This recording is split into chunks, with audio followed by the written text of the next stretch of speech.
The year was 2000. The city was Los Angeles, and the political world was buzzing like a hornet's nest. The Democratic National Convention was in full swing, a who is who of politicians, lobbyists, media giants, and party elites. The air was thick with anticipation. Deals were being whispered over drinks, alliances were being brokered behind closed doors, and outside, the cameras spun their usual frenzy. In the middle of all this orchestrated chaos stood a man. Tall, lean, suited in a way that said respectable, but not powerful. He wasn't surrounded by reporters. No entourage followed him. No one angled for a photo. He just stood there, waiting patiently in line to enter the convention grounds. His name was Barack Obama. At the time, he was a 39-year-old state senator from Illinois. An up-and-comer in local political circles, yes, but on the national stage? A ghost. Unknown. Unnoticed. Just another face in the crowd. If you had walked past him, you might have assumed he was someone's assistant, maybe a staffer hoping to get a glimpse of greatness. But that assumption would have been dead wrong. Obama wasn't there to watch. He was a delegate. He had the credentials. He belonged inside those walls. At least, that's what he thought. He approached the security gate, confidence in his step, badge around his neck, and extended his pass to the guard like he'd done this a dozen times before. The guard took a glance. Then another. "Sorry, sir. This area's restricted." Obama blinked. "I'm a state senator," he said calmly, lifting the lanyard so the guard could read the badge again. "I'm credentialed." But the security officer didn't flinch. "You're not on the list," he repeated. "You'll have to step aside." Now, let's pause here for a second. Imagine it. You're a young black politician who's played by the rules, worked in the trenches, spent years building trust in your community. You've flown across the country, not to sightsee, but to represent. And now you're being told, very plainly, that you don't belong. Not because you did anything wrong, but because no one knew your name. Obama didn't argue, didn't cause a scene, didn't shout or pull rank. He could have, and maybe no one would have blamed him. But instead, he simply turned around and walked away, back into the LA heat, alone.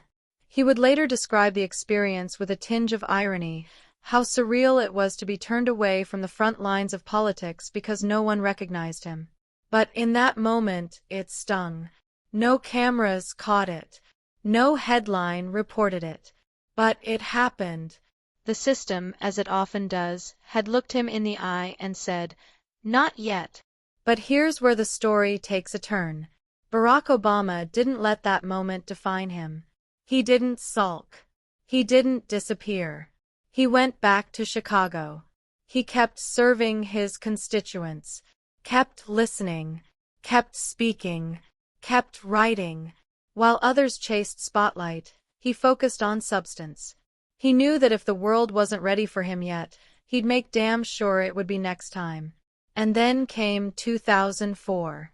The Democratic Party was preparing for another convention, this time in Boston. The stage was being set for John Kerry's nomination. The party wanted a fresh voice, someone young and dynamic, to deliver the keynote speech.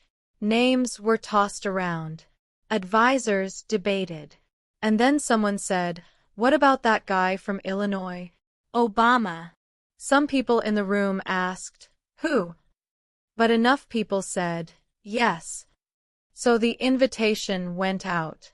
And this time, Barack Obama didn't need to wait in line. He was ushered backstage. Think about that for a second. 4 years prior, he couldn't get past the front gate. Now, he was the one the party had chosen to stand under the lights and speak to the nation. It wasn't just an opportunity. It was a defining moment. The lights went up. The room hushed. Obama walked to the podium. There was no teleprompter, no theatrical flair. Just one man and his message. He spoke of his father from Kenya, his mother from Kansas, of growing up with values, not wealth, of a different kind of patriotism, one grounded not in blind allegiance, but in shared ideals. And then, in a sentence that would become instantly iconic, he declared, "There is not a liberal America and a conservative America, there is the United States of America." The room erupted. The nation leaned in. Overnight, Barack Obama went from being that guy from Illinois to the future of the Democratic Party. Commentators couldn't stop talking. Newspapers ran his photo on the front page. People who had never heard of him just days earlier were suddenly wondering, could this man be president? 4 years later, in 2008, he answered that question. Barack Obama ran for President of the United States. And he won. He became the first black president in American history. The man once denied entry to a convention he had every right to attend was now the leader of the free world. Not only was he on the list, he was the list.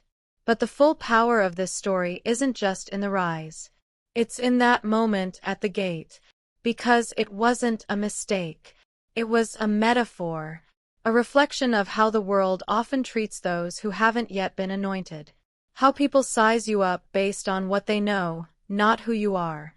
And how easy it is to dismiss greatness when it doesn't wear the usual costume. Obama didn't walk away from that gate with bitterness.